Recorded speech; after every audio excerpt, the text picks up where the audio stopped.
බලන්නකො මම රූප සරණ ඇඳගන්න. මෙන්න මෙහෙම පාදයක් තියෙනවා. තව ආයි මෙන්න මෙහෙම පාදයක් තියෙනවා. මෙන්න මේ දෙන්න සමාන්තරයි කියලා අපිට දීලා තියෙනවා. මෙන්න මේයි මෙන්න මේ පාදේ සමාන්තරයි කියලා දීලා තියෙනවා. ඔන්න ඔහොම කතාවන්නේ කියන්නේ. රයිට්.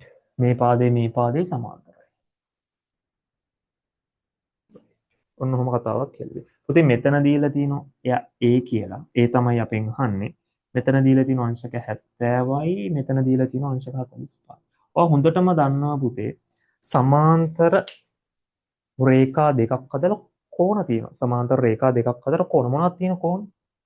මෙන්න මෙහෙම තිබ්බොත් සමාන්තර රේඛා දෙක ඒකත් හරහට ගහපු විර ඉසෙඩ් අකුරක ආකාරයෙන් අපි ඒකට කියන මොකද්ද? ඒකාන්තර. ඔය දැනුම ඕගොල්ලන්ට තිබ්බේ නැහැ. හරි? ඔය දැනුම මෙන්න මෙහෙම සමාන්තර රේඛා දෙකක් අතර මෙහෙම ඉරක් ගහලා තියෙනවා නම් F අකුරට. හරි? මෙන්න මේ කෝණේ හෝ මෙන්න මේ කෝණේ සමාන අපි ඒකට කිව්ව මොකද්ද? අනුරූප. එකක් මතක තියාගන්න. ඒකාන්තර කියන්නේ ඉසෙ. ඒකයි ඉසෙ. ඒකයි ඉසෙ. රයිට්. ඔන්න ඔය තියරි පාට් එක ඔයගොල්ලන්ගේ දැනුම ටිකක් මදි. 7 වෙනි ගාන ගොඩක් ළමයි වරද්දලා තිබ්බා. 7 වෙනි ගානටත් මේකම තමයි යෙදෙන්නේ. මම ආයි ඒක මතක් කරන්නේ. හරි? ඒකාන්තර ඉසෙ. ඒකයි ඉසෙ. ඔක මතක තියාගන්න. රයිට්. මෙතන ඒක පුතේ එහෙම යෙදෙනවා. හරි? මෙතන ඒක එහෙම යෙදෙනවා. මේ බල. මෙයාගේ හරහට ඉසෙඩ් අකුරක් ගහලා තියෙනවා. මේ බල. හරිම ලස්සනට. පුතේ එහෙනම් මෙතන 70 නම් ඔයාලට පේනවා. මෙතන 70 නම් රයිට්. මෙතන 70 නම් මේ මුල්ලක් කීයද? අංශක 70. ගානිවරයි 40. ගානිවරයි. රයිට්. ඕක හදන්න ක්‍රම දෙකක් තිබ්බා. මම දැක්කා ළමයි දෙන්නෙක් ඒ ක්‍රම දෙකට හදලා තිබ්බා. එක්කෙනෙක් එක ක්‍රමයකට අනිත් එක්කෙනා වෙන ක්‍රමයකට. රයිට්. මේ ක්‍රමය ගත්තොත් එතකොට මේ 70 මෙතනට shift වුණා. එතකොට අපි දන්නවා ත්‍රිකෝණයක අභ්‍යන්තර කෝණවල IQ කීයද? 70යි 45යි. ඒ තුන් දෙනාගේ එකතුව කීයද? 70යි 45යි. ඒ ඔන්න ඔය තුන් දෙනාගේ එකතුව අංශක 180. මේ දෙන්න පුතේ 70යි 45යි 115යි ධන A සමාන 180. පුතේ ධන 115 එහා පැත්තට ගියාම මොකද වෙන්නේ? ඍණ 115ක් යනවා. හරි මං ආයි කියන්නේ නැහැ මේ පැත්තට ඍණ 115 මේ පැත්තට ඍණ 115 දාන්න ඒව කියන්නේ නැහැ. අපි සරල විදියට ආන හදමු. ධන 115 එහා පැත්තට ගියාම ඍණ 115 වුණා. හරිම ලස්සන උත්තරයක් එනවා. ඒ වලින් උත්තරයක් එන්නේ 180න් 115ක් අඩු කරා. ඔන්න ඔතන ගොඩක් ළමයි වරද්දලා තිබ්බා. ගොඩක් ළමයි දාලා තිබ්බා හදපු ළමයිනොත් අංශක 75 කියන. මොකද 180න් 105ක් ගියොත් තමයි අංශක 75. මෙතන කියන්නේ 115ක් යනවා. එහෙනම් උත්තරේ අංශක 65. ඔක කොහොම හදන්න පුළුවන්? තව ළමයෙක්ට හිතන්න පුළුවන්. මෙතන තියෙන්නේ මොකද්ද? 45නේ. මෙන්න මේ අතර Z එක ගත්තොත්. මෙන්න මේ අතර මෙහෙම මෙන්න මෙයාව දික් කරගත්තොත් මෙතන 45මයි මෙන්න මෙතනක් තියෙන්නේ. කියලා මෙහෙම හිතලා මේ සරල කෝණයක් 180. ඒත් එන්නේ මේකම තමයි. එක්කවට ත්‍රිකෝණයක අභ්‍යන්තර කෝණ වලින් හිතන්න පුළුවන්. මෙයා මෙතනට shift කරා 180යි කියලා. නැත්නම් මෙයා මෙතනට shift කරන් වාට හිතන්න පුළුවන් මේ තියෙන්නේ සරල කෝණයක් වට මත කෝණ 180යි කියලා. ඒත් මේ පියවර සෙට් එක හිම්මමයි. හිතන විදිය විතරයි නැත්නම් තර්ක කරන විදිය විතරයි වෙනස් වෙන්නේ. රයිට්. එතකොට මේක නෝට් ඩවුන් කරගන්න. ඒ කියන්නේ අංශක 65යි. හතරවෙනි ගාන නම් මට මතක විදියට එක ළමයෙක්වත් හරියට හදලා තිබ්බේ නැහැ. මොකද්දෝ පටලැවිල්ලක් කරගෙන තිබ්බා. රයිට්. මේ ගානව පෝස්ට් කරලා ලියා ගන්න. මොකද්දෝ පටලැවිල්ලක් කරගෙන මේ ගානව වරද්දලා තිබ්බා. මගේ මතකේ හරිනේ නැහැ. එක්කෙනෙක් වගේ විතරයි හරි අස්සලා හදලා තිබ්බේ. බලමු මොකක්ද අහන්නේ කියලා. සුළු කර ධන දර්ශක සහිතව ලියා ගන්න. පුතේ මේ තුන්වෙනි ගාන. මෙන්න එනවා අපි හතරවෙනි ගාන. මුලින්ම සුළු කරන්න ඕනේ. ඒ කියන්නේ x ඍණ 3 x වල වර්ග බෙදීම x. මම කිව්වා සුළු කරලා ධන දර්ශකයක් තියෙනවා. මම කිව්වා මේ ගානේ එකම එක අවුල මොකද්ද මේ වගේ ගානක් දැක්කම මෙන්න මේ ඍණ දර්ශක. ඍණ දර්ශක පුතේ අපි ගනුදෙනු කරන්නේ නැහැ. මම මොකද්ද කිව්වේ ඍණ දර්ශක දැක්කොත් ඒක ධන දර්ශක කරන්න කියලා. පුතේ ධන දර්ශක කරන්නේ කොහොමද? ඉන්න තැන එයාගේ තැන මාරු කරන්නේ උඩ නම් ඉන්නේ ආව යට දාන්න ඕනේ. නේ මතක ඇති. එහෙනම් මම මෙයාව යටට ගේන්න ඕනේ. යටට ගෙනාවොත් මොකද වෙන්නේ? ඍණ දර්ශකය මාරු වෙනවා. ඍණ නම් එයා ධන වෙනවා. එහෙනම් මට ලියන්න පුළුවන් මේ තියෙන දෙක එහෙම්ම තියෙනවා. x වර්ග බෙදීම x එහෙම් ඉන්නවා. මෙන්න මෙයා එනවා පල්ලෙහාට.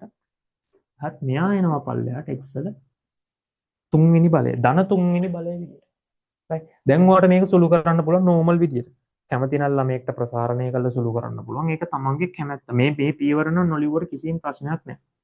x වර්ග කියන්නේ පුතේ x ගුණ කිරීම x බෙදීම මෙතන 1x එකයි. මෙතන x කොළ පාට x වල තුනක් තියෙනවා කියන්නේ x ගුණ කිරීම x ගුණ කිරීම x. හරි. මෙන්න මෙතන තමයි ගොඩක් ළමයි x කපලා x කපලා තිබ්බා. මෙතනට වෙනකම් හරි මොකද්ද මන්ද මෙන්න මෙහෙම උත්තරයක් ලියලා තිබ්බා. හරි උත්තරේ මේක. මෙතන පුතේ උඩ ඉතුරු වෙන්නේ x ගොඩවල් එකට x ගොඩවල් එකක් කැපුණා x ගොඩවල් එකට x ගොඩවල් එකක් කැපුණා එක් කරක් එක එකයි යට තමයි ඉන්නේ x ගොඩවල් දෙක x වල වර්ග ඉන්නේ පුතේ යට. මෙන්න මේක ලියනව වෙනුවට ඒගොල්ලන් කෙලින්ම මේක ලියලා තියෙනවා. x වල නිකම්ම දෙකයි. x වල වර්ග කියලා පුතේ x වල වර්ග කියන්නේ එක පිළිතුරක්. එක යට x වල වර්ග කියන්නේ එක පිළිතුරක්. ඔය එක සම්පූර්ණ දෙකක්. right? ඔක සම්පූර්ණ දෙකක්. ළමයෙක්ට මේ පියවර හිතන්න නැතුව ළමයෙක්ට මෙහෙම ගන්න පුළුවන්. උඩ x වල දෙකක් මේ යට ඔක්කොම තියෙන x වල හතරක්. උඩ x වල දෙකට යට x වල හතරක් තියෙනවා මෙතන. දැන් දන්නවා ගුණිතයේදී සමාන පාද සහිත දර්ශක පාද සමාන නම් දර්ශක එකතු වෙන මෙතන තියෙන 1යි 1යි 3යි 4යි. මෙතන දෙකට මේ ක්‍රමය හොඳයි. හොඳේ දෙකට මෙතන දෙකයි. දෙයක් කැපුණා. එතකොට මෙහි කවුරුත් නැහැ. මෙහි කවුරුත් නැහැ. උඩ තියෙන්නේ 1යි. එතකොට යට x වල වර්ග. එතකොට මෙහි මෙන්න මේ දෙක මෙන්න මේ සම්පූර්ණයෙන් මෙයාගේ දෙකක් කැපුණා. එතකොට x වල වර්ග උඩ එක ඕගොල්ලන් ගොඩක් ළමයි නැතිව තමයි ලියලා තියෙන්නේ. එතකොට මේක වැරදි. හරි උඩ එක තියෙනවා. එකයට x වර්ග කියන්නේ උත්තරයක්. නිකන් x වර්ග කියන්නේ වෙනම උත්තරයක්. ඒ දෙන්න කවදාකවත් සමාන වෙන්නේ නැහැ. ඒ දෙන්න කවදාකවත් සමාන වෙන්නේ නැහැ. පේනව නේද ෂේප් එකේ? මේ ටික. හරි. ඔයාට ලියන්න ඕනේ නැහනේ. right note down කරගන්න එක. හතරවෙනි ගාන. යම් පුතේ පස්වෙනි ගාන. බලමු පස්වෙනි ගානේ මොකක්ද කියන්නේ. පුතේ පහේ කියනවා ඕකනම් ටිකක් ළමයි හදලා තිබ්බා. මොකද ළඟදි තියරි කැලේ ඉවර කරපු හින්දා විද්‍යාත්මක අංකණය ලියන එක 0.0.3.52 අංකව විද්‍යාත්මක අංකණයේදී පූර්ණාංශ එක ඉලක්කමක් තියෙනවනේ. ඒ කියන්නේ 3 නම් මේ වගේ එක 3 තියෙන්න ඕනේ. එහෙනම් මට ඕනි 3.52 වූ පූර්ණාංශ එක ඉලක්කමක් තියෙන විදිහට දශම දාගන්න කියලා මං කිව්වා. හරි ඒ වැඩේ. හැබැයි මේක මේකට කවදාකවත් සමාන වෙන්නේ නැහැ. මේ ඉතාමත් කුඩා එක්කෙනෙක් 0.0 කියන්නේ ඉතාමත් කුඩා එක්කෙනෙක් මම විශාල කරා. මට එහෙම කරන්න අයිතියක් නැහැ. මම කොච්චරක් එහෙම විශාල කරාද? බල 1 2කින් විශාල කරා. අන්නේ බල කුඩා එක්කෙනෙක් විශාල කරා නම් මම මේ පැත්ත විශාල කරා නම් මේ පැත්ත බල වලින් අඩු කරලා තියන්න ඕනේ. එහෙනම් කීයක්ද? ස්ථාන දෙකක් අඩු කරලා තියන්න ඕනේ. එහෙනම් ඍණ දෙක. අඩු කරලා තියන්න ඕනේ ඍණ දෙක. මේ ගාන නම් ටිකක් ළමයි හදලා තිබ්බා. ස්ථාන දෙකක් අඩු කරලා තියන්න ඕනේ. මේ පොඩි එක්කෙනා ලොකු කරා නම් බල වලින් අඩු කරලා ඒක ආයි නැවත හරි ගස්සලා ලියන්න ඕනේ. මට ඕන උත්තරේ මෙහෙම තියන්න බෑ. මෙන්න මෙහෙම ළම මෙච්චරක් විතරක් මේ මුකුල් ලියන්න නැතුව මේක ලියලා තිබ්බා. පුතේ මට මේ 0.0.3.52 කවදාකවත් සමාන වෙන්නේ නැහැ පුතේ 3 දශම ගානකට. උඹ ඉන්නේ දශම බිංදුවයි ගාන. බිංදුවයි ගාන 3කට සමාන වෙන්නේ නැහැ. ඒක මම කරපු වැඩේ මම හරි ගස්සලා ලියනවා. right මට ඕනේ විද්‍යාත්මක අංකනේ මෙහෙම. right මම ඒක හරි ගස්සලා තියන්න. right 6 වෙනි ගාන. 6 වෙනි ගාන. y සමානයි මම මේකට නම් ලොකුවට බනින්නේ නැහැ මේ ගාන වැරදුනාට සූත්‍ර අපි කරන හින්දා සූත්‍ර උපකරණ දී අහන්නේ මේක නිකන් බලා ගන්නකො මෙන්න මෙයාව තමයි අහගන්නේ අර මේක වගේමයි අදාළ එක්කෙනා අහනවා අදාළ එක්කෙනා පොඩ්ඩක් රවුම් කරගන්න එම් අහන්න පුතේ එහෙනම් එම්ව තනි කරන්න ඕන දැන් මෙතන නම් වෙලා තියෙන්නේ මේ අවස්ථාවේදී ප්‍රශ්නේ දීලා තියෙන අවස්ථාවේදී කවුද තනි වෙලා තියෙන්නේ y තනි වෙලා තියෙන්නේ නේ y තනි ඒ වගේ m තනි වෙන්න ඕනේ එක පැත්තක සමාන ලකුණ එක පැත්තක වම් පැත්තෙන තනි වෙලා තියෙන බලමු තොර ධන C පුතේ මේ පැත්තට ආව මොකද වෙන්නේ? ඍණ C වෙනවා. මම ධන 100ක මම දැන් පුතේ මෙන්න මෙයාව ඇයි මෙයා මේ පැත්තට ගෙන පුතේ 100 එකත් කොහොම හරි කරලා එහා පැත්තට පටවන්න ඕනේ. x එකත් එහා පැත්තට පටවන්න ඕනේ. එහෙම වුණොත් නේද m එක තනි වෙන්නේ. මගේ තර්කය පැහැදිලිද? හරි. එහෙනම් මම කරනවා 100 එක එහා පැත්තට දැම්ම වැඩේ කොට. හැබැයි m එක තව කවුරු ඉන්නවද? x ඉන්න. පුතේ ගුණ කිරීම x නැති කරන්න මොකද්ද කරන්නේ? බෙදීම x දානවා. මේ පැත්තටත් බෙදීම x දානවා. right. එතකොට x text කැපිලා ගිහිල්ලා අන්න පිළිතුරක් එනවා m සමානයි කියලා. මොකටද? m සමාන මේ බලන්න මට අදාළ එක්කෙනා ආවා. මේ බලන්න. නේ m විතරක් තනි වුණා. මේක ටිකක් ගණිතයේදී එච්චර සෙට් නෑනේ. මේ පැත්තේ ලියන එක. මම වම් පැත්තෙන් ලියලා පෙන්නන්නම්. පේනව නේද පල්ලෙහා? m සමානයි මට ආවා y ඍණ c බෙදීම x කියලා උත්තරය. ඒතකොට මේක තමයි යාට අදාළ උත්තරය. right. y ඍණ c බෙදීම x කියලා උත්තරයක් ආවා. පේනව නේද ඔයගොල්ලන්ට? y ඍණ c බෙදීම x කියලා උත්තරයක් ආවා.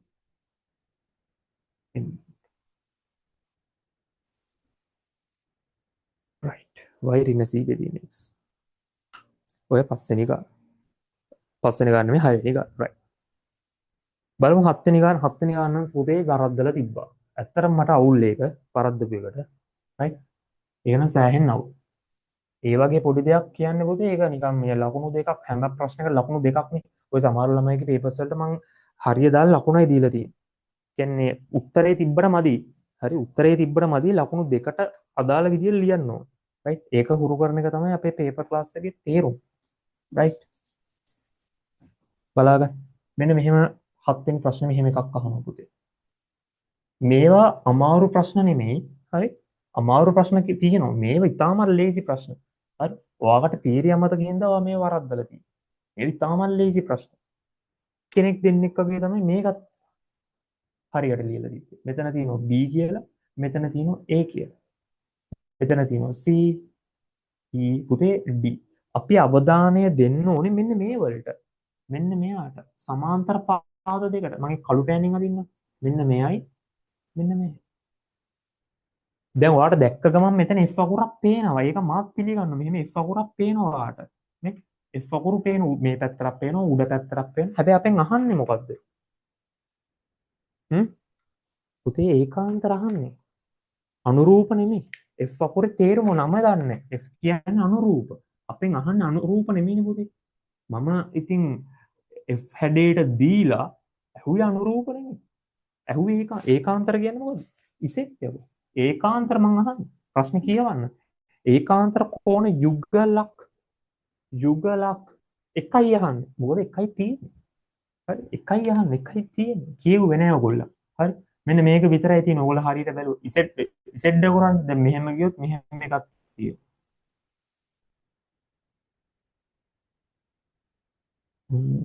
ඔය මුළු දෙකේ මෙන්න මෙයා ඉන්නවා. මෙන්න මෙයා ඉන්නවා. නම් B හා C පමණ. B හා C පමණ. B හා C කියලා තිබ්බනම් ඇති උත්තර. දැන් අනිත් පැත්තට ඉසෙට් දකුරක් තියෙනවා බැලුවොත් මෙන්න මෙහෙම මම රතු පෑනෙන් අදිනම් මෙහෙම මේ මුල්ලයි තියෙනවා ඒවට ඒකම දීලා නෙමෙයි මෙහෙම ඉසෙට් දකුර එතන මොකොත් අකුරු දීලා නැහැ පුතේ ඔයා ඉසෙට් දකුර අදින්න ඕනේ මෙන්න මේ සමාන්තර රේඛා දෙක හරහා විතරයි මෙයාගෙන් පටන් අර කොහොම හරි මෙයාගෙන් ඉවර වෙනවා අනිත් මේ පාදේ සමාන්තර නේ මෙයා සමාන්තර නම් B හා C දැන් මතක තියාගන්න ඒකාන්තර කියන්නේ මොකද්ද මෙතනින් ඉවර කරගන්න තීරි පොයින්ට් එක ආයෙ අමතක වෙන්න බෑ ඒකාන්තර කියන්නේ ඉසෙට් ඒකයි ඉසෙට් හරි ඒකයි ඉසෙට් BC විතරයි ඕක ගොඩක් ළමයි වරද්දලා තිබ්බ අනුරූප එකක් ලියුවා right අටවෙනි එක කිසිම ප්‍රශ්නයක් නැහැ ඒක නම් පොඩ්ඩක් වැරදුනාට හරි හැබැයි 9 වසර ළමයෙක් විදියට පොඩි දැනුමක් පාවිච්චි කරලා ලියන්නත් තිබ්බා right 8 වෙනි ගාන බලමු ඉතින් 8 වෙනි ගානේ කියන මෙන්න මෙහෙම ඒරින දෙක බෙදීම 3 මේ එක සෙට් එක පැකට් එකක් තව ඉන්න ඍණ එක සමානයි 2 කියලා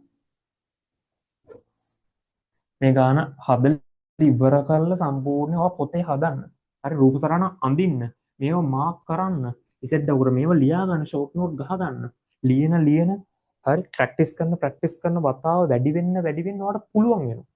ඩිස්කෂන් එක බැලුවා කියලා ඔයාලට පුළුවන් වෙන්නේ නැහැ. මේ ඩිස්කෂන් එකේ ගණන් හදන්නේ මම. ඔයා නෙමෙයි.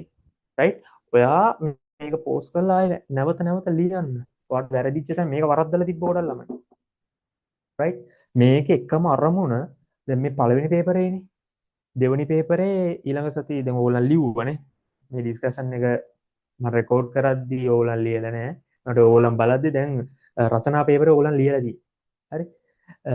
දැන් එන සතියේ තියෙන්නේ තුන්වෙනි පේපරේ. ඕගොල්ලන්ට අනුව නම් තියෙන්නේ තුන්වෙනි පේපරේ කෙටි ප්‍රශ්න.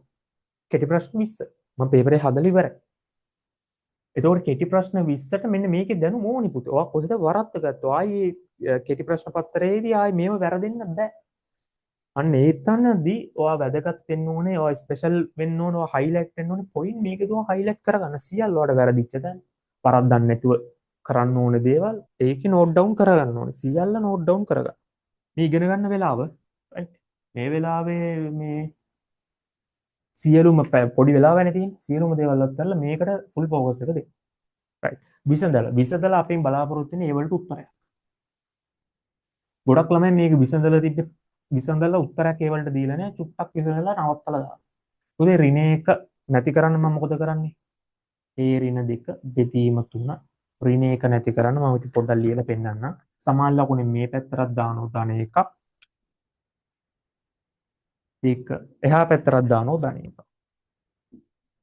හරි. රයිට්. මම මේක පොඩ්ඩක් මම ගාන ටිකක් මම දිගට විග්‍රහ කරලා දෙන්න. රයිට්. එතකොට පුතේ ධන එකට ඍණ එක කැපිලා මේ පැත්තේ නෝ ඒ ඍණ දෙක බෙදීම 3 සමානයි 2යි 1යි 3යි. ඊට පස්සේ පුතේ බෙදීම 3 තමයි අපි ඊළඟට යන්නේ. බෙදීම 3 නැති කරන්න මේ පැත්ත 3න් 3 කරලා මේ පැත්තත් 3න් ගුණ කරපු ගමන් මෙන්න මේ බෙදීම 3ට ගුණ කිරීම 3 කැපිලා උත්තරයක් එනවා. ඒ ඍණ දෙක සමානයි 3 වරක් 3 9. තාම ඒ වලට උත්තරයක් ආවේ නැහැ පුතේ. ඒ ඍණ දෙක තමයි 9 කියන්නේ. පුතේ ඒ ඍණ දෙක සමානයි 9. පුතේ මෙන්න මේ ඍණ දෙක නැති කරන්න මේ පැත්තට දානවා දෙකක්. එහා පැත්තේ 9 ඇති. ඒ පැත්තට දානවා දෙකක්. තේරෙනවද? චූටියට මල් ලියන්න. දෙකක්. පෙවුණනේ. රයිට්.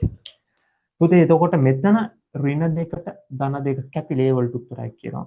9යි 2යි 11යි කියලා. සමහරවල් මේක හදලා දීපුවා. ඔයාලට මේ ලොකුවට හිතන්න ඕනේ මේ පියවර. හරි. ඍණ දෙක එහා පැත්තට ගියාම කීයද? ධන 2යි 9යි 2යි 11යි. හරි. මේ මෙතන ඒක තමයි උනේ අපි අර ප්‍රැක්ටිස් කරන්නේ. මෙයා අරයට ගියා නෙමෙයි. එතන මෙන්න කැපිලා යනවා.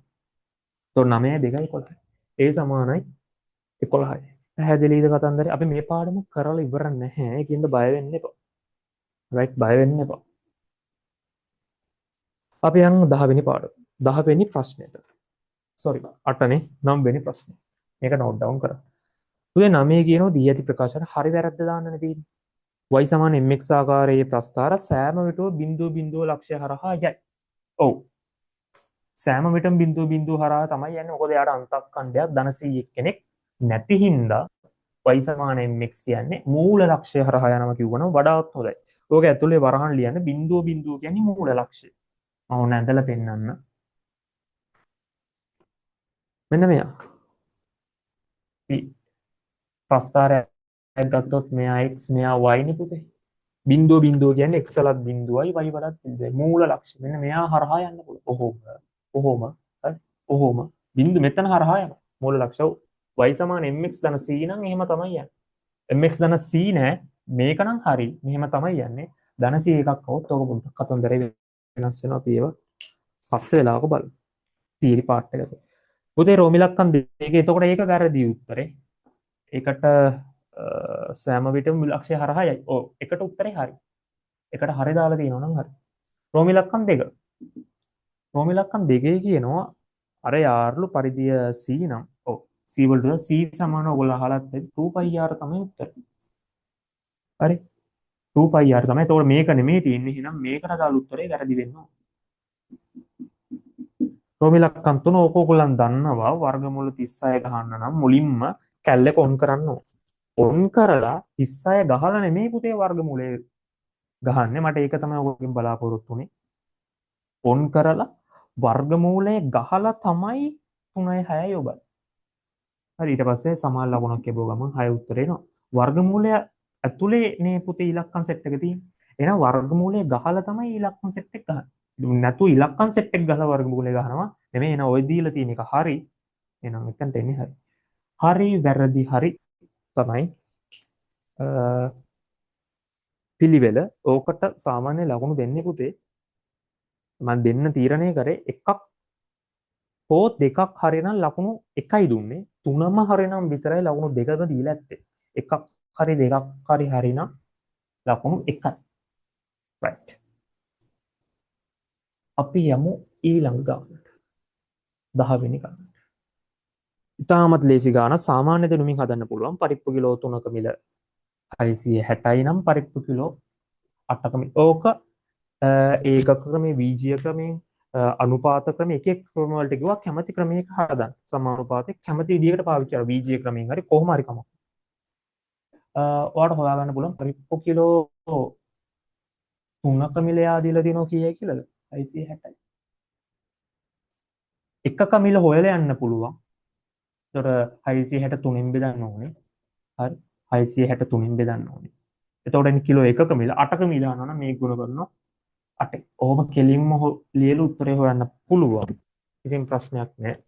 මේක සුළු කරන්න පුළුවන් 3 ගොඩවල් 1යි 660 කපන්න පුළුවන් 6ට 3 ගොඩවල් 2යි 6ට 3 ගොඩවල් 2යි 228න් ගුණ කරන්න තියෙනවා. තාමත් ලස්සනට බලා ගන්න අවධානය 8 වරක් මම මෙතනම සුළු කරනවා. වෙලා විතුරු කරගන්න 8 වරක් බිංදුව බිංදුව 8 වරක් 2 16 6 එකක් ඉතිරි 8 වරක් 2 16යි 1යි 17යි. එහෙනම් පුතේ රුපියල් 1760ක් වගේ මුදලක් තමයි යන්නේ. right. ඕක ළමයෙක්ට මෙහෙම හදන්නත් පුළුවන්. කිලෝග්‍රෑම් 3ක මිල 660යි නම්.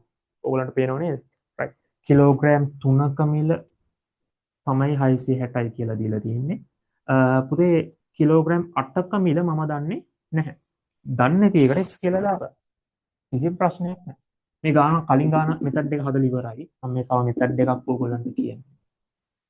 3ක මිල 660 නම් 8ක මිල කියලා. මම කිව්වා මේ දෙන්න බෙදන්න මේ දෙන්න බෙදන්න.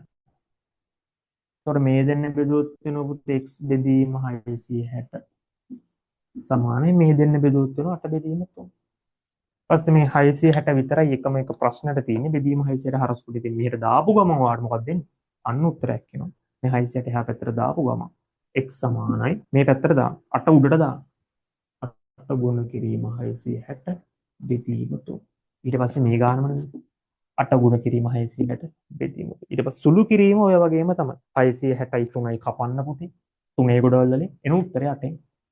ගුණ. ඒක නම් ගොඩක් ළමයි හදලා තිබ්බ හරියට. ඒක සාමාන්‍ය දැනුමින් හදන්න පුළුවන්. හරි. කිලෝග්‍රෑම් 3ක හාල් කිලෝ එකක් 600 කිලෝග්‍රෑම් 3ක් 660 නම් කිලෝග්‍රෑම් 8ක් කීය. right.